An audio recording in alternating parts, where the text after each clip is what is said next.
Hey, buddy, watch this. Hello, Regis Kilbin is the name, and Hearthstone is the game, and this is my deck guide for a budget pirate warrior list in the Witchwood era. Now you might be asking, whoa, I've never heard of pirate warrior, especially not in Witchwood. It's been a long time since I've seen a pirate warrior around. Regis, what's this all about? And I'll admit, pirate warrior not a popular archetype right now.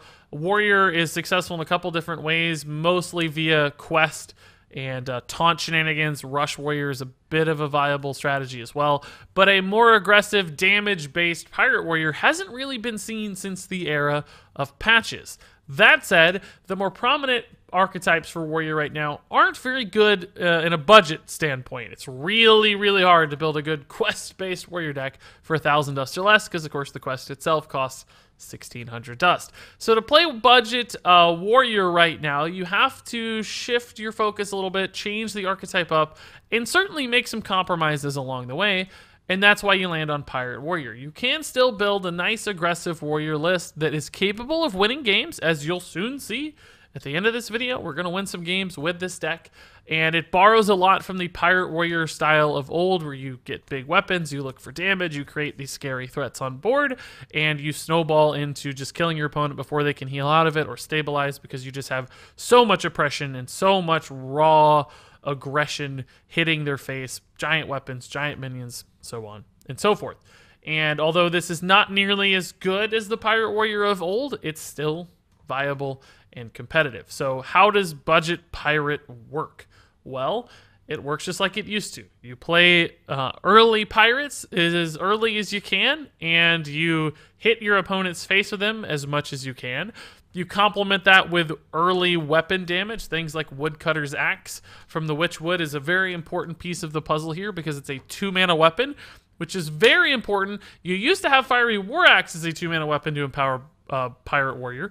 That got nerfed, of course, to 3 mana, but Woodcutter's Axe has stepped into that 2-mana slot. The reason that's so good is because if you have the coin, there's a lot of instances where you can coin Woodcutter's Axe, and then on the true turn 2, play a Bloodsail Raider, and you suddenly get a 2-mana 4/3, which is a perfectly aggressive minion, and that's awesome.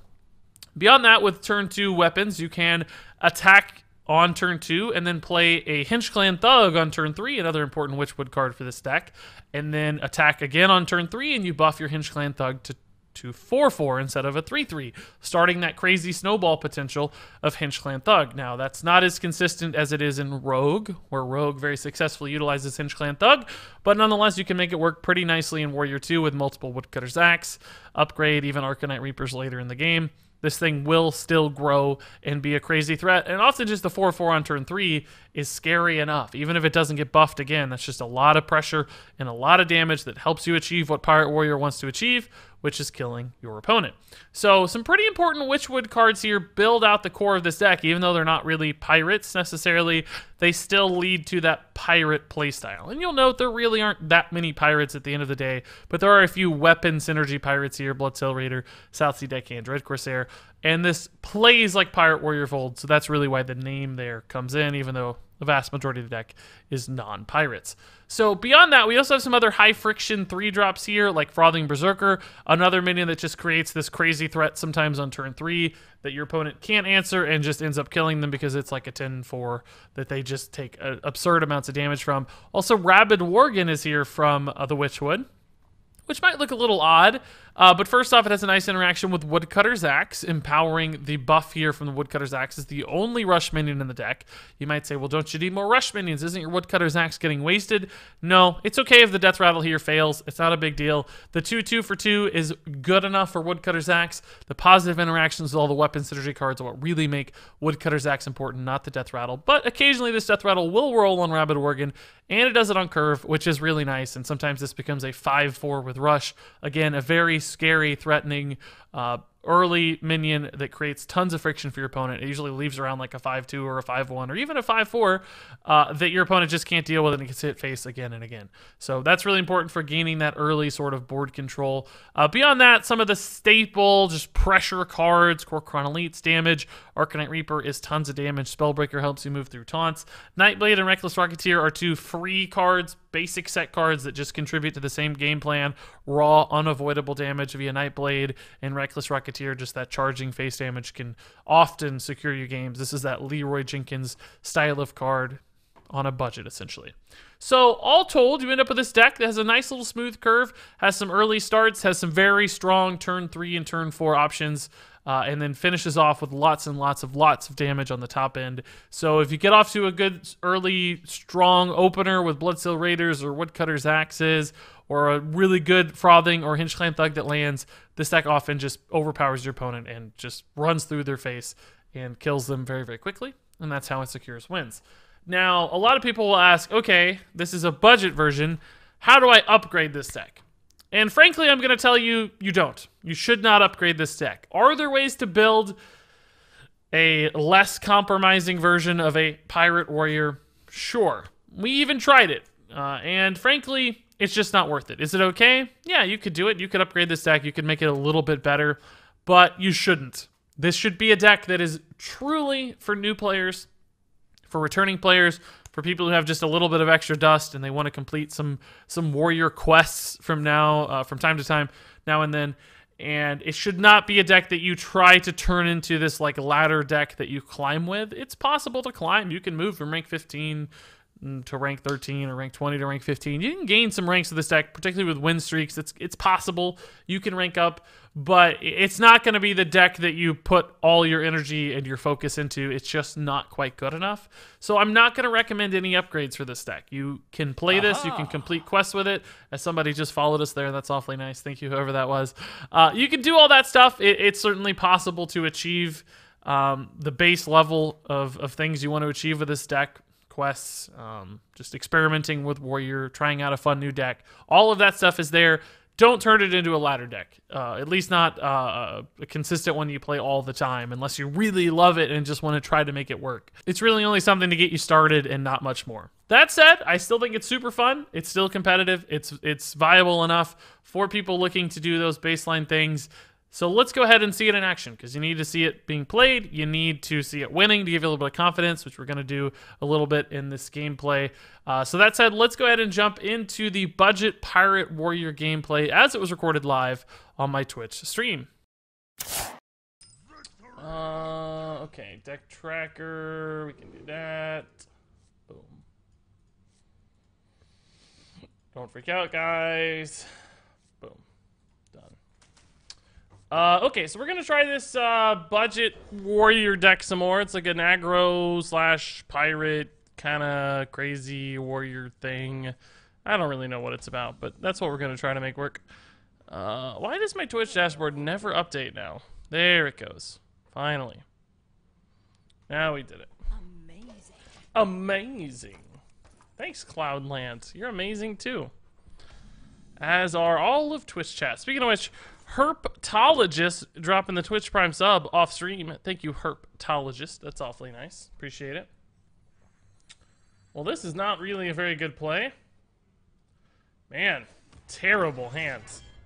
Absolutely abysmal start. Hey, Mage Old Dessert Man, how's it going? Good to see you, buddy. Welcome to the stream. Just getting started. 2 minutes ago. First game. Worst hand imaginable. Frothing Berserker is going to have to carry us real hard. We want to win this one. It's going to be hard to win anyway, but we'll try our best. Hey, Tarnaro, how's it going? Hope you're doing well on this fine Saturday. Oh, my. Amazing. Oh, my. He's buffing it for us, guys. I love it. Thank you, man. Sure. Let's make him figure this out. Now if he wants to hit this, he buffs these. 2 seems so much better than 1. Maybe he's planning like a sap, but he can't deal with the second one? I don't know. Sap Evis or something like that? Vile Spine? Okay. Okay, this is getting big. This was the dream. It's getting big. Can we do it?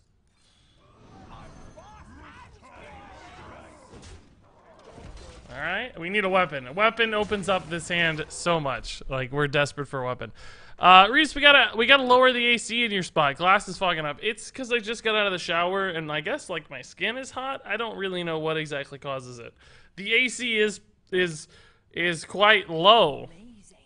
Well, I mean, the temperature's low, the AC is high. The fiance keeps our house bitingly cold. So that's the interaction. It's I get out of the shower, I guess they get hot, and then I step in here and they get cold. I don't claim to understand this stuff, but that is indeed what's happening. It is indeed related to, oh, it's Kingsbane. Wild stuff. Who knew? I'm just gonna slam this Wolf Rider. Clearly he can weapon it, but that does buff the frothing. And I just need a weapon. Like, where are my weapons? We have 6 weapons we could draw right now, of which none are available. That ain't much of a heal when you're taking more every turn. Just anything. Arcanite. Bloodsail Raider, again, not a weapon. Believe it or not. Not actually a weapon. I'm gonna go ahead and take this attack, even though it seems kind of pointless, just because it does give me more face damage, right? It does do damage instantly that way. Also, this wouldn't have died to the 3/3 trade anyway, so theoretically it kind of lines it up better. But where are the weapons? Where are the weapons? Any weapon really will do. Any weapon, sorry. So, we need 3 damage. Upgrade is not 3 damage, but it is a weapon. Technically, right? It's a very good board. I could have actually gotten the same amount of damage and cleared a minion. That might have been an error. It was an error. I should have hit this first. I should have hit this first and got the same amount. Because I don't care about my face, and I do care about my minions being alive. So that was a mistake. I wasn't really paying attention. Hot skin, yes, as always. Your bear is sexy as always. Well, thank you, Turnaro. 63 degrees is optimal. We don't go that low. Usually 67, but it gets awfully expensive in the summer. I mean, it's kind of crazy. I like 69, like which most people would consider. Most people would consider that pretty cold. I think, right? Most people would say that 69 is chilly, like 72 being the norm. She likes 67, so she goes even a little bit farther than me. Leviticus says, what up, Reeds? Got 2 legendaries in a pack. Nice, dude. Beautiful stuff. What is this deck? This is a budget face warrior, pirate warrior, some kind of warrior. He heals to 7 and I have 7, so it looks like we're good, right? Is that actually, that keeps him alive, right? Yeah, okay. Glacial Shard actually clutch against a heal rogue normally. But thankfully we got it anyway. Budget Pirate Warrior winning games, guys. Winning games. 67 you made of money. I'm not. That's what I'm saying. Like, it's crazy. Regis, where are the viewers? Should you have more of those? Well, we just started like 5 minutes ago, but viewer count is down across the board for Hearthstone right now. But doubly so for us because you haven't been around waving, I don't think, but YouTube dinged a bunch of people, including myself, like big channels, small channels, all channels, for linking people to Twitch from YouTube. There's been a big hoopla about it, like Linus Tech Tips posted about it and got this big hoopla started. So right now, although I've got an alternative cooking, I'm not notifying YouTube that I'm live on Twitch, so not nearly as many people are coming over from YouTube. You should have seen this stuff in the Discord for mods. Apparently you weren't watching very closely. Shame on you. But there's been great discussion about it there if you want to get more details basically, but this is a pretty standard fall off, like post expansion. This is always the down month because there's no hype about the new expansion that starts next month. The first week of July. And roughly, actually, guys, it sounds crazy, but in the next 2 weeks, we should hear about the next expansion. Like, the release of the next expansion should be announced in the next 2 weeks. Well, not like the date, but we should get the details, the theme, all of the expansion details should be out next 2 weeks. So, that starts to build hype again usually and get people more excited and get people watching, reviews start, that sort of stuff. That's not too crazy.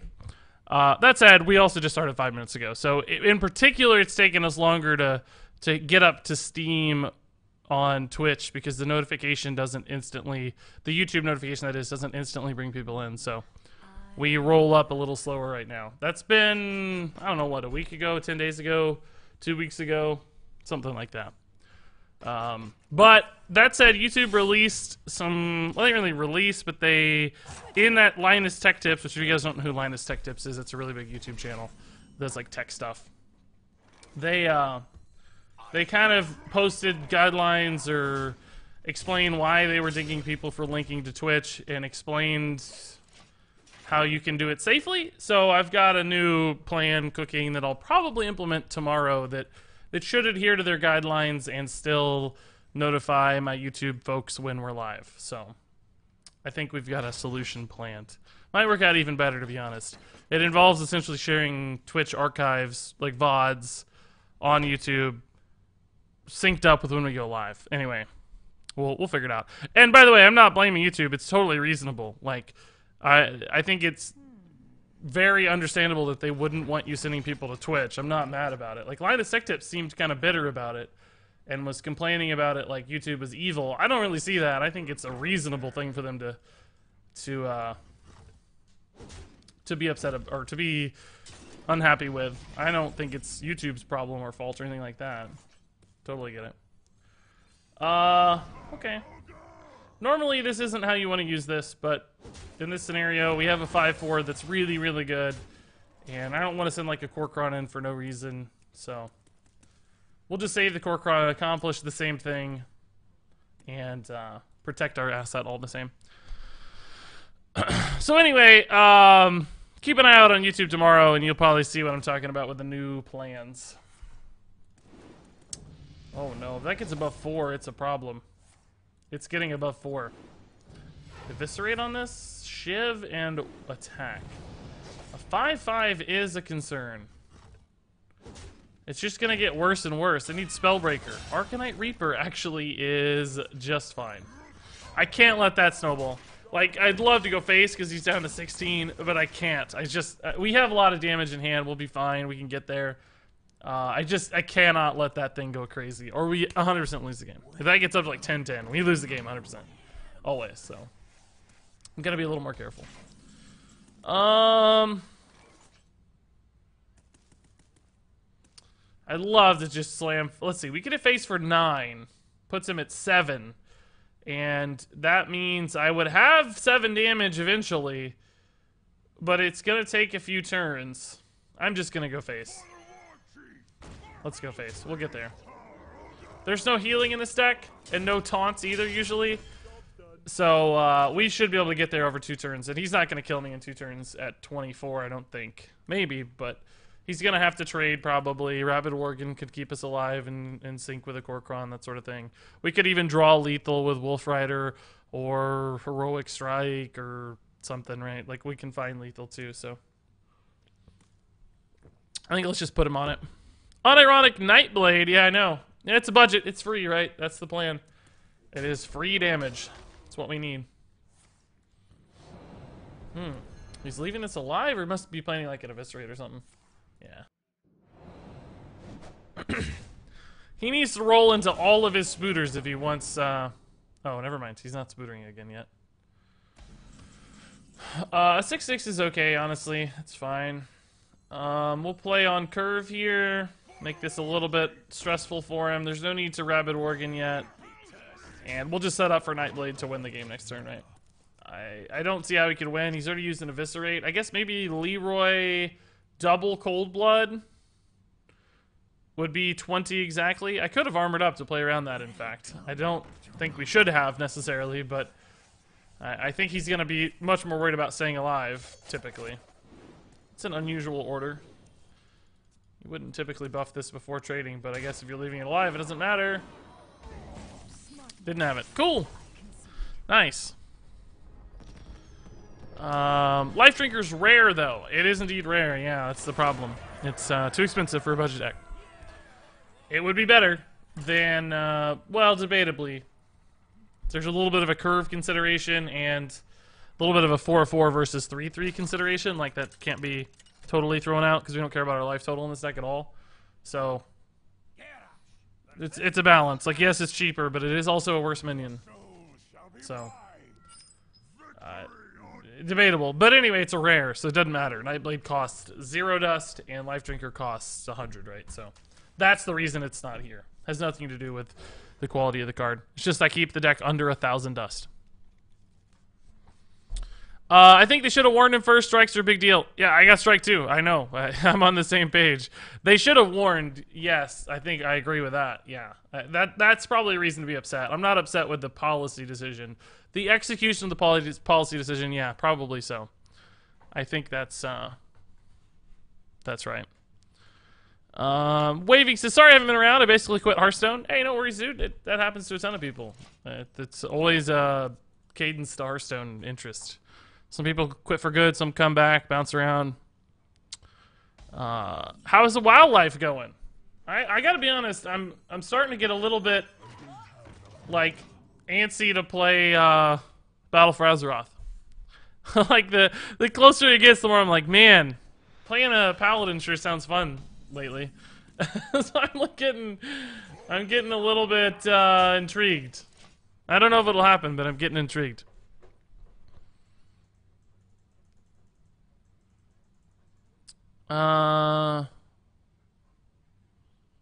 Let's see. That's most of the chat right now. A deck to reach Legend easily. I still think Odd Paladin's your best choice. It's just super consistent and can beat a lot of stuff. Bit of an early Hellfire, I would argue. I mean, maybe worth it. You definitely don't want that thing going to 4/4. I did have a way to buff it, thankfully, with a Heroic Strike, but it was going to be awkward. It was not a good turn 4. Seems like turn 4 is our weak point in this deck so far. We don't have a lot of 4-drops, and we also have not lined up a lot of 2s together either. Right now, it certainly is feeling like turn 4 is the weak curve spot. That doesn't necessarily make it bad. That's not a problem in and of itself necessarily. Just right now feels a little awkward. Oh my! Is he 6, 9 plus 3 is 12. 5, 10. Oh, he's just dead here. Cool. Nice. Mighty good Skullman. Hurry, you got there. Alright, we are steamrolling people right now, guys. The Pirate Warrior's not dead. Imagine if we built a real Pirate Warrior.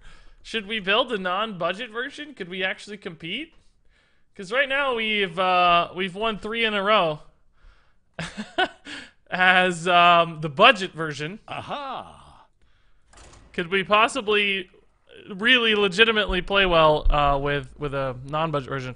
Oh crap! I missed some bits, Claris. I just saw. Oh my God, Claris. I'm sorry, dude. Oh no, you're gone, Claris. No, Claris, no. Let me whisper Claris and say, oh my God, I missed your bits. I'm so sorry. Oh my God, I missed your bits. Thank you for the 100 bits. Oh, I just typed, oh my God, your bits.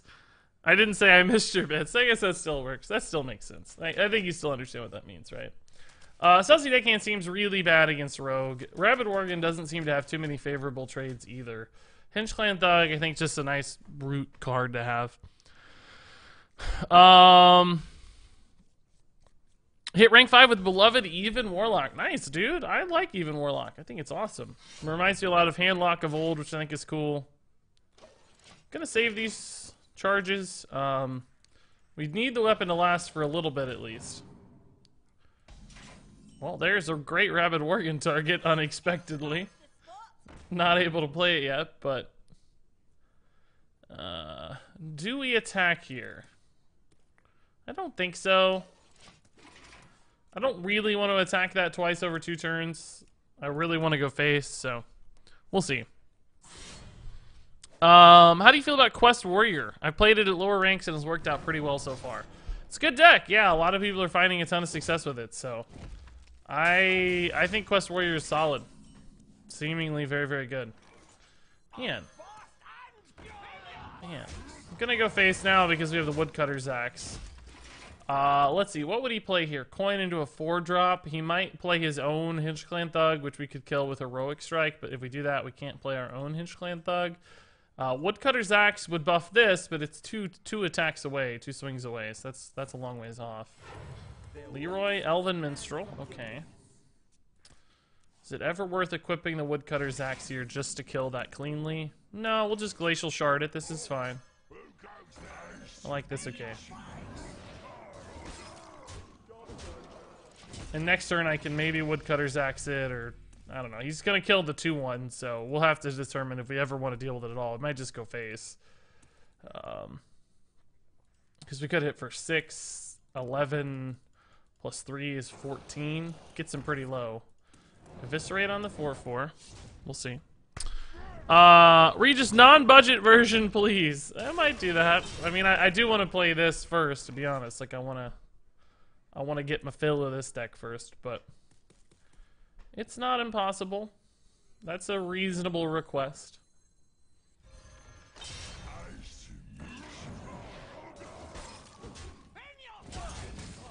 Alright, we're running out of gas real quick. I want to try to buff this, though, next turn. It goes up to 5, so we get it for, 6 plus 5 is 11, 13. It's getting pretty close. We just need good top decks. Oh, Fan of Knives is really good, unfortunately. Ugh, I need another Rushman, and I only have one Wolf Rider.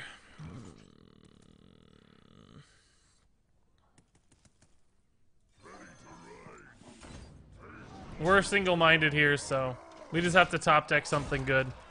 Basically, just have to top deck Arcanite Reaper. I could have hit the menu to try to protect the 3/1 and get this to attack face a second time and held the Heroic Strike. Like, I know that's possible, but ultimately this almost always dies to something that's not his face, so it never gets to attack a second time, which to me implies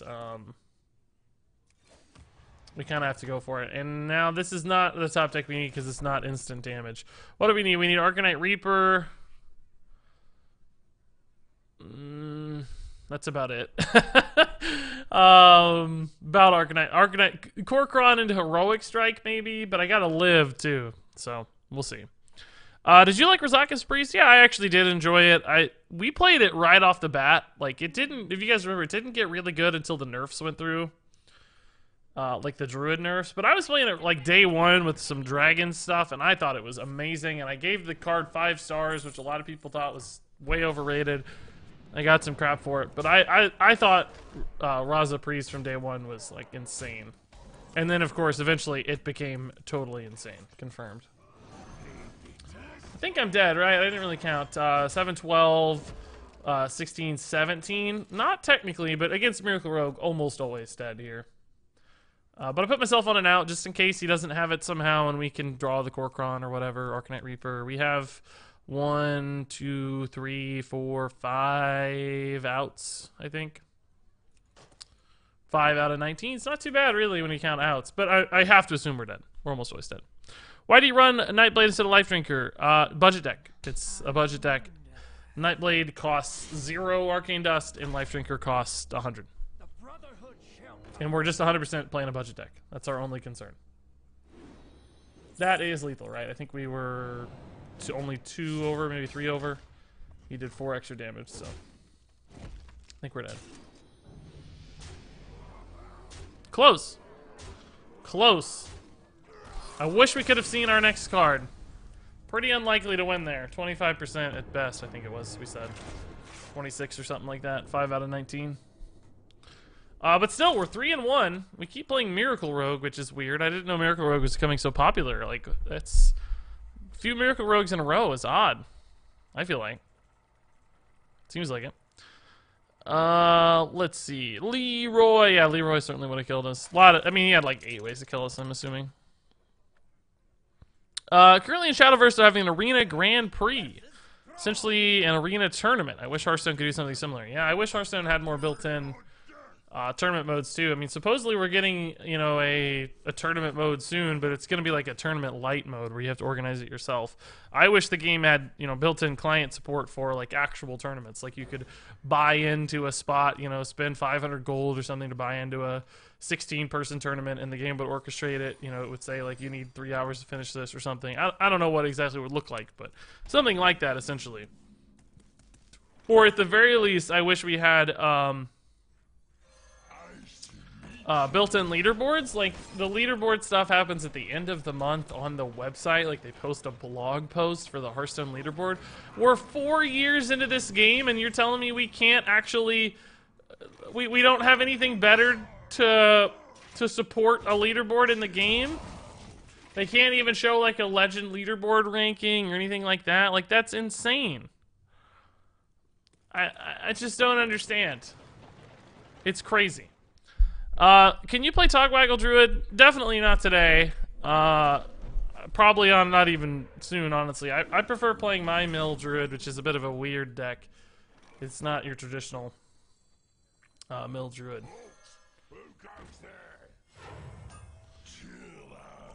But nonetheless, I'll keep an eye out. Remind me, in the future someday if we're not playing like budget stuff, and there's always a shot, right? Who knows?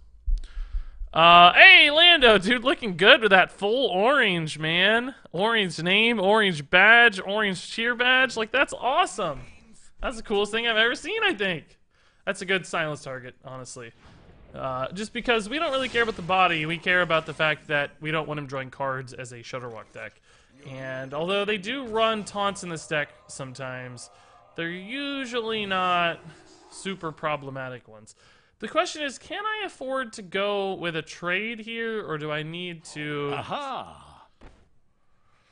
I don't have a Rush Bin in hand, so I'm not worried about the buff here. We're going to play Arcanate Reaper next turn anyways. It's not like we're holding on to this thing for long. I think we'll go ahead and kill it. I don't love losing 3 damage, but potentially preserving a minion has a lot of long-term value. And it's really only like Lightning Storm. I guess Volcano too, but Volcano is pretty bad against this board. If he commits to a Volcano right now, I don't know how sad I am about it. But really our biggest concern, I think, is Serenite Chain Ganks. I think we're going to have a little bit of trouble with Serenite Chain Ganks. Those are what's going to give me the biggest headache, I feel like.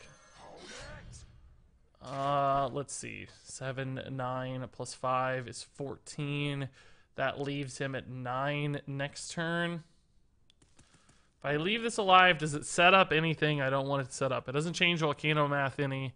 I think we just go face here. Like, yes, we theoretically lose a 4-3, right, instead of a something else.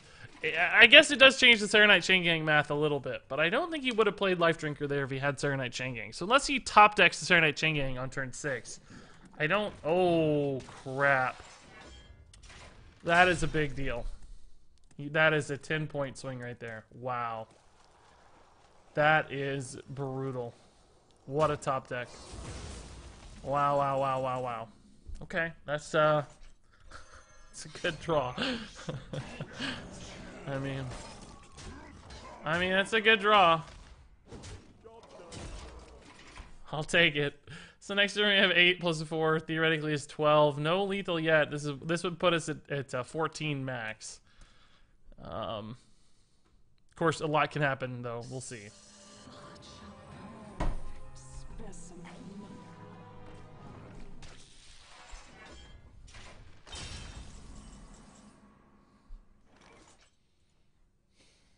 Are you serious?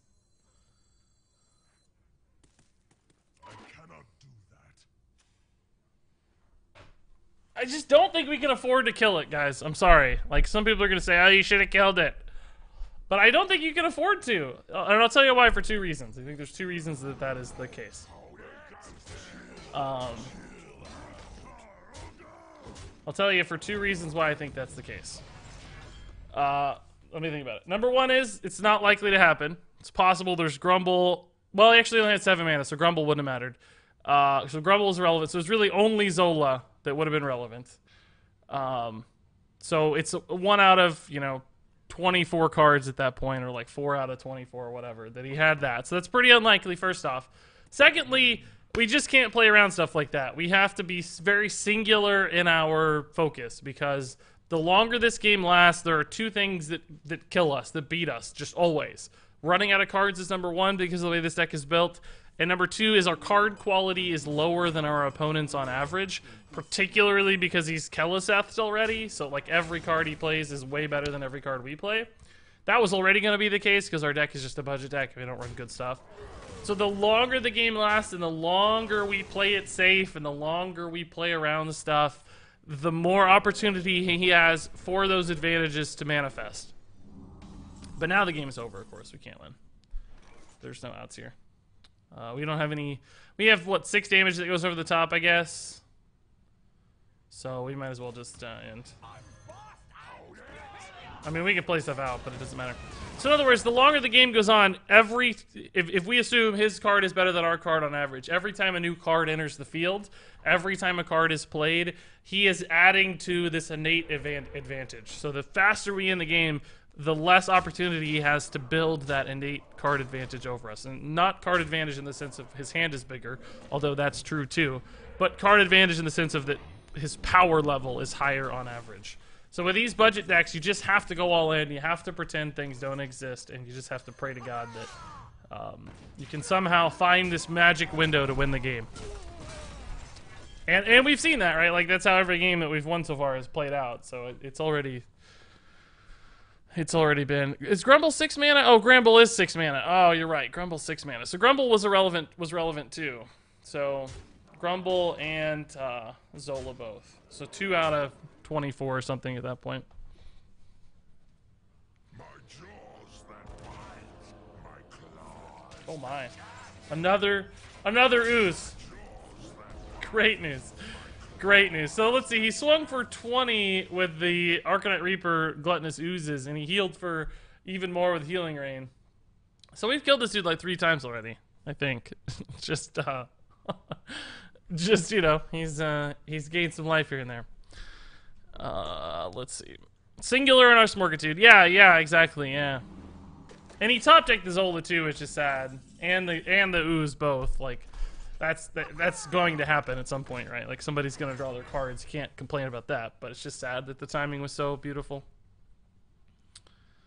Miracle Rogue or Odd Rogue? I prefer playing Miracle, but I think Odd Rogue is a stronger deck. Well, I don't even know if that's true. Let me actually look at some data to support that, because I'm saying that, but I don't know if that's actually accurate. I want to confirm that before I spread nonsense. Let me see. So over the last 3 days, we have... Oh, Odd Rogue is the 3rd best deck of the game. Yeah, Miracle is still tier 2, but a few percentage points worse. Basically 2.5 percentage points worse right now. But again, I prefer Miracle. I think it's more fun, more interactive. I think it's really neat to play. Well, but again, just preference. They're both good. You can win with both. Ooga booga. Hey, Snoopy, dude. Thank you for the Ooga Booga. Right back at you, man. Thanks for the Twitch Prime sub 2 months in a row. You haven't forgotten about me. You're right back showing the love again, dude. That's nice. Love you, Snoopy. Appreciate the kindness. Okay, Taunt Druid is a nightmare. I don't think we have the tools to beat Taunt Druid. It's kind of like we just said, you know, every turn that the game lasts, we're worse, and the game is likely going to last for quite a few turns in this particular scenario. This is actually a little better because if he kills this with the 0 power right now, he has to coin. But this doesn't actually freeze anything that much. It just freezes the coin. But if I play this turn, then he can't hero power. That said, now that we have the Hinchclan Thug, I think we need to play the Woodcutter's Axe here and set up for the buff on the turn 3 Hinchclan Thug, because that's going to be really important. So we could have gone for the Glacial Shard to protect this, but it also, you know, if we kill a Wild Growth, I'm fine. He also takes some extra damage, so it all adds up for us. Coin Swipe will likely be his only answer to this, I think. Ooh. This is tough. This becomes a 5/4 right off the bat. I think I'm actually going to play the Rabid Worgen. This is always something that can be buffed. This does not always get buffed. So, it also is just bigger, faster. We get the 5/4 out a turn sooner. We can still buff this with the Reaper, just not right now. It's going to have to wait a turn. But we can play these two together on 4. This is a good turn 5 follow-up. We can still implement the buff on this by the time it attacks, which is kind of the same difference, right? Oh, gosh. Instead, do we rather just play Frothing because it's so awkward? I think so. I think so.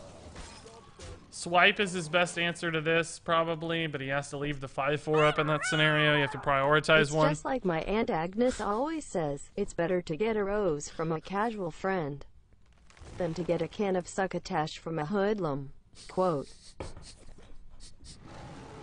Gonna spit out my soda. Mackie, dude. Classic quote, right? I mean, I've never seen such wisdom shared before. My God, the wisdom is just off the charts. Off the charts wisdom there. Thank you, Maggie, for the 100 bits, man. Always super funny. Haven't you tried Quest Shaman yet? I have, yeah. We built an Echo Quest Shaman. That's what I called it, of course, because it's the new Echo Murloc, right? I liked it. It's good. What is that? 3 mana? No, 4 mana. Swipe. Wow. Okay. I dig it. Coin Innervate Swipe. Alright, this has got to be some kind of like big ramp druid, right? Not a... Oh, wow. This is good. Question is, do I prefer the... Boys, make some room by the hearth, won't ya? Oh, I definitely prefer the Hinge Clan Thug here, because the Kor'kron always operates. The mana consideration is something, but the Kor'kron always gets to attack. This does not always get buffed, so we for sure have to focus on the Kor'kron here. I'm worried about Primordial Drake right now. It's really, really good. I don't know if I can beat Primordial Drake without a Spellbreaker, that is. Ultimate Infestation. Is that good? That's still pretty good. I need 2 damage, I think, right now. Or a weapon. Any weapon maybe will win the game. Arcanite Reaper would be our best draw. Rabid Worgen, I think, is plenty, right? Yeah, we could do 11, so okay. Cool. That'll work too. Nice. We did it, guys. Barely. Barely. That was a scary spreading plague. I didn't like that spreading plague swipe turn way before it was supposed to be possible. That's always freaky. Hey, Songbird Cora dropping the Twitch Prime sub. Holy moly. Swapping subs here. I love it. Thank you, Cora. Celebrity in our midst, guys. Cora, big time Hearthstone commentator, caster. What do you guys call yourselves? Casters? Casters. I think that's it. Big time. Wasn't there a DreamHack or something this weekend or recently? I didn't watch it. Yeah, there was. Like Fury Hunter or somebody won? Is that DreamHack? I think so. Surely you were there, Cora, but I didn't watch. I can't lie. I gotta be honest. Just so famous. Yeah. Way more famous. Thousands and thousands and thousands of people watch you. Only hundreds ever watch me. Spellcasters, that's what they're called. Ooh. Oh, she cast a spell on you. Fury Hunter won DreamHack Summer, that's right. Boys, I knew it. make some room by Nailed the it. hearth, won't ya? Called it. Hey boss, my life has been crazy. The 9 to 5 has been brutal, but I'm getting there. Nice to catch a stream for once. Hope all is well with you. Hey, Callum, dude. Yeah, it's good to see you, man.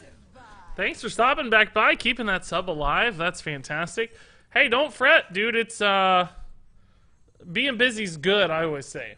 Being busy is good. It means you're making moves, you're making money often, you're succeeding, you're doing stuff, you're growing. Like, nothing wrong with making money and working, I don't think.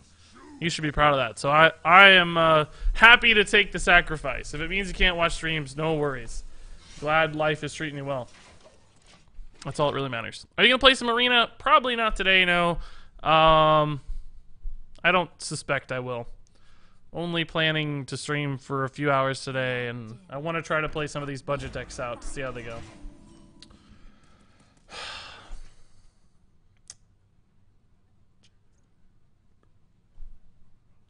If only we could upgrade this, guys.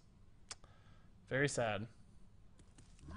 Honestly though, I'm not 100% sure it's better against Paladin. Like the 3 durability here is worth more than the 1 additional durability that the upgrade would have provided to the Woodcutter's Axe, because everything needs to operate in increments of 1 anyway. So this gives me 5 total clears of little garbage dudes, as opposed to just getting 3 total clears of garbage dudes. That said, I don't think that's our biggest hurdle. I think our hurdle is how do we ever do damage against this deck, right? How do we possibly find wins here? That I don't know an answer to. That seems impossible. We're gonna try our very best, but it's just he's eventually gonna hit level ups and stuff that completely shut us out, and I don't think that's gonna get us there. Let's see. What upgrades would you make to this deck? I don't know yet. Nobody really plays like Pirate Warrior that I've seen. So it's hard to say, like, oh, I would do this thing. Or this thing. Coin level up is a real threat next turn, and I guess we're gonna respect it, because he clearly didn't trade for a reason, right? Oh, maybe not. You still maybe wouldn't trade.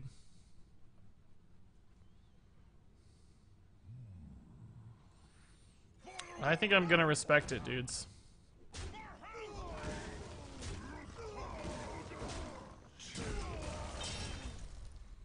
It looks pretty bad, I'll admit. Like, it doesn't feel good. But...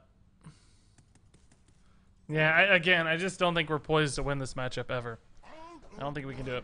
I see my first place has been taken. Yeah, indeed, Callum, and I don't even think that's all the way updated, to be honest with you. I probably need to update it, but Holy Broad crushed it, yeah. The Holy Broad. The official, real Holy Broad. He crushed the, he set a new standard, if you will. Your magic shall not save me. Alright.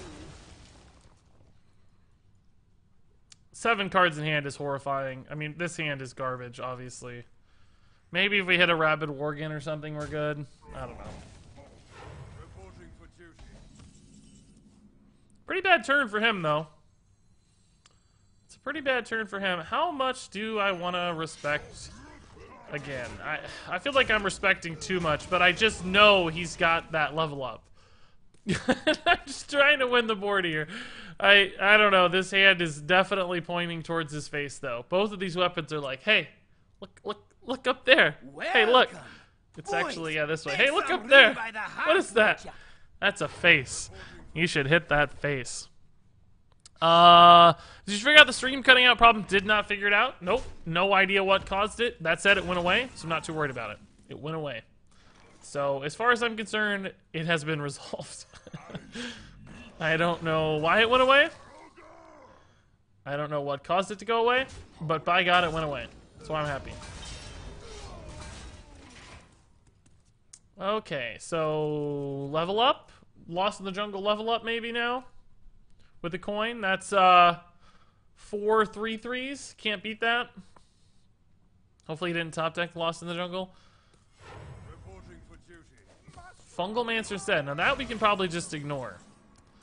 This might be ignorable. Get hit for 11, 13. That puts him down to some amount of math I can't do. 11. We would only have 7 total damage available. We'd have some minions that are likely to survive. We could kill the 2/2, I guess, to make this a little bit more awkward to kill at 5 health. You'd have to run both 3/3s in as opposed to... Also makes the frothing a little more awkward, I guess. How much do I want? You know, I could just kill a minion with my weapon too. That would make the frothing and the Hinge Clan Thug very difficult to deal with.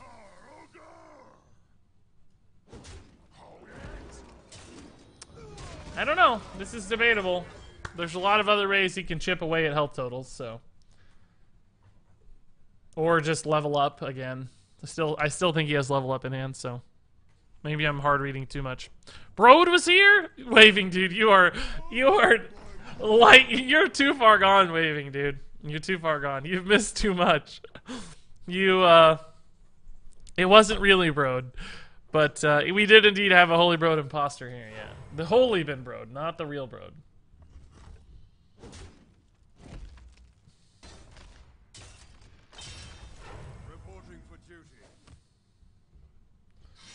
Purifier's Maul. Ugh. Ugh. Bleh. Gross, dude. That is gross. That is a gross play. The last thing on earth I wanted to do is send 12 damage into that Stone Hill Defender. Man, that is a good weapon. Ugh. That's a game. This stuff just dies for free now, basically. And we're never going to get enough damage through. But anyway, Dante dropped the tier 1 sub, so that's okay. Dante, man, thank you much for the love and the kindness. That is awesome. Tier 1 subs are always super, super special because you went way out of your way to drop the sub. That is some love and kindness there. Oh my god, they always get Tarim. I've said it. If I've said it once, I've said it a million times. It's always Tarim. Always Tarim. That's obviously a game.